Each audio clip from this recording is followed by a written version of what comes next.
ദുബായിലെ കെട്ടിട വാടകയെക്കുറിച്ച് ഒരു പ്രധാന അപ്ഡേറ്റ് വന്നിട്ടുണ്ട്.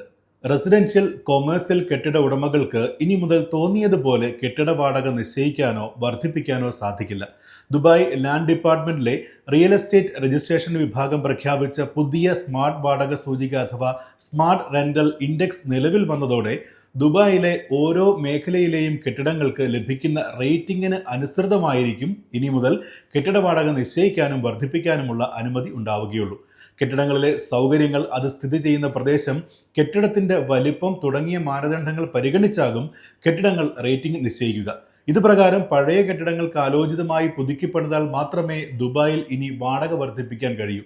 ഏതെങ്കിലും ഏജൻസിയോ സ്ഥാപനമോ അല്ല കെട്ടിടങ്ങളുടെ വാടക സൂചിക കണക്കാക്കുക എന്നതാണ് ഇതിന്റെ സവിശേഷത. മറിച്ച് നിർമ്മിത ബുദ്ധിയുടെ സഹായത്തോടെയായിരിക്കും ഇത് ചെയ്യുന്നത്.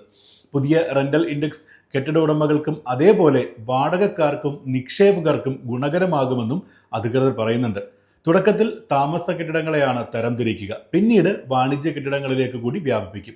വിപണി മൂല്യം, പ്രദേശത്തിന്റെ പ്രാധാന്യം, കെട്ടിടത്തിലെ സൗകര്യം, സുരക്ഷ തുടങ്ങി 60 ഘടകങ്ങൾ പരിശോധിച്ചാണ് കെട്ടിടങ്ങളെ തരംതിരിക്കുക. ഇവയുടെ അടിസ്ഥാനത്തിൽ കെട്ടിടങ്ങൾക്ക് 1 മുതൽ 5 വരെ സ്റ്റാർ റേറ്റിംഗ് നൽകും. പുതിയ സംവിധാനം നിലവിൽ വന്നതോടെ ഓരോ പ്രദേശത്തെയും വാടകയിൽ മാറ്റങ്ങളുണ്ടാകും. ചില കെട്ടിടങ്ങളുടെ വാടക കുറയുകയും ചിലത് കൂടുകയും ചെയ്യും. നിലവിൽ കെട്ടിടത്തിന്റെ ഗുണനിലവാരം വർഷത്തിലൊരിക്കലാണ് രേഖപ്പെടുത്തിയിരുന്നതെങ്കിൽ പുതിയ സംവിധാനം നിലവിൽ വന്നതോടെ തത്സമയം പരിഷ്കരിച്ചുകൊണ്ടേയിരിക്കുമെന്നും അധികൃതർ പറഞ്ഞു. ഇതോടെ വാടക തർക്കങ്ങൾ വലിയ അളവിൽ കുറയ്ക്കാൻ സാധിക്കും. ഇതോടൊപ്പം പുതിയ റെന്റൽ ഇൻഡെക്സിന്റെ ഭാഗമായി മോഡൽ ടെനന്റ് ക്ലാസിഫിക്കേഷൻ സംവിധാനവും ഏർപ്പെടുത്തും. ഇതിലൂടെ കെട്ടിടം വാടകയ്ക്കെടുക്കുന്നവരുടെ നിലവാരം അളക്കപ്പെടും.